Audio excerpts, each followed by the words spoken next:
You know those stories where someone loses it all, but somehow comes back even stronger? This one's got it all. Cookies, betrayal, and a seriously sweet comeback.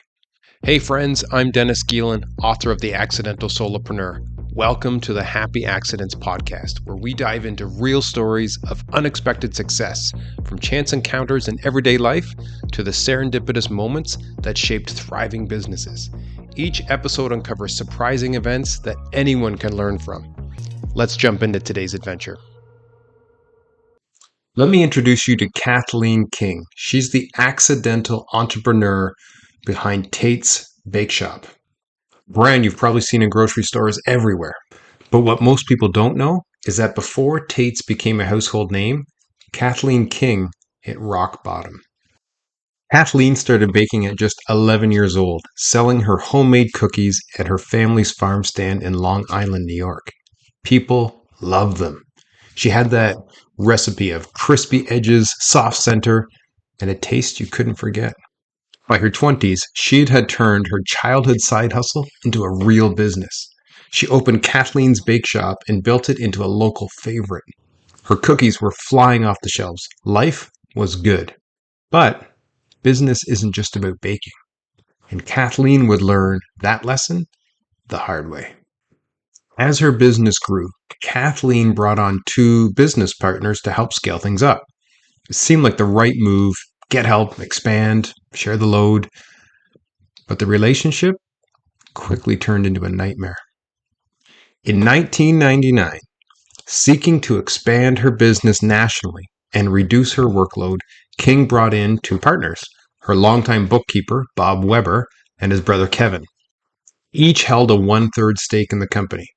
The Webers planned to scale production by establishing a factory in Virginia, while King would remain in Southampton. However, tensions arose when the Webers began using cheaper ingredients, which compromised the quality that had made the cookies so popular in the first place.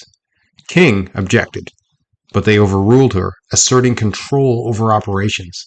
Financial mismanagement followed, with unpaid suppliers and bounced employee paychecks. King attempted to mitigate the damage by using some store cash to pay some local suppliers directly, but that led to accusations of theft from her partners. Eventually, she was locked out of her own bakery and fired from the company bearing her name. The legal battle that ensued did culminate in a settlement.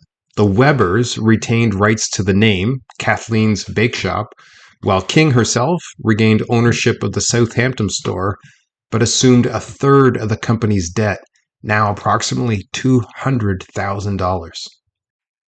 So to recap, the new partners pushed her out of her own company. Let that sink in. She lost control of the business she started when she was 11. Even worse, the company was still using her name, so when it eventually failed, and it did, it damaged her reputation. She was heartbroken, angry, and embarrassed. Now, most people would have walked away at that point, but not Kathleen. Next came the sweet comeback. In the year 2000, King started over from scratch. New name, new kitchen, same killer cookies. This time she called it Tate's Bake Shop, named after her dad, and kept the recipe simple and the quality high. She went back to basics and focused on what she loved: baking amazing cookies and serving customers who cared about flavor over flash. And this time, she ran the business her way. Slowly but surely, Tate's grew. Local shops picked it up, and then big chains. By 2018, Tate's was everywhere. And then Mondelez International. Yeah, the Oreo people. They came knocking. The price? $500 million. Not bad for a do-over.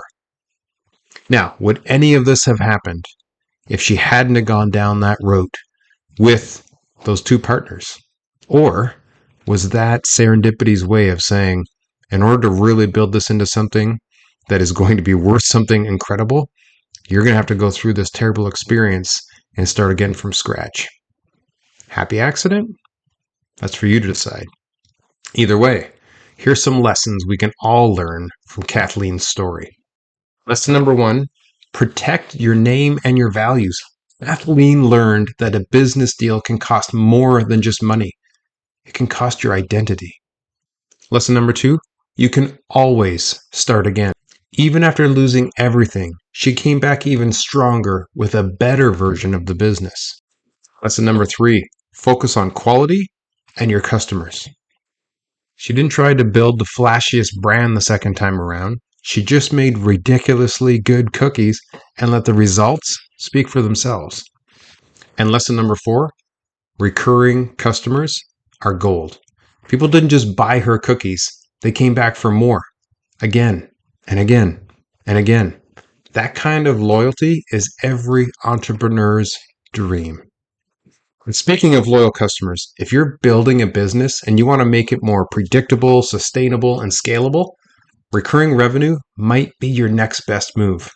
If this is you and you're in that position, I wrote a guide that can help you figure out how to build a subscription-based model, even if you're just starting out. The link to the article is in the description and the comments below. It's called The Solopreneur's Guide to Recurring Revenue, completely free. Listen, you don't need a million customers. You just need the right ones who keep coming back. P.S. Kathleen once said, when you lose everything, you realize what really matters. Turns out, in her case, it was cookies and a vision and never giving up. Hey, thanks for tuning into the Happy Accidents podcast. I hope you find these stories as intriguing and insightful as I do. But make sure you don't miss an episode.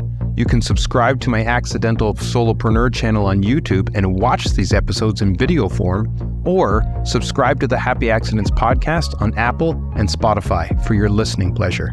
Until next time, stay lucky, my friends.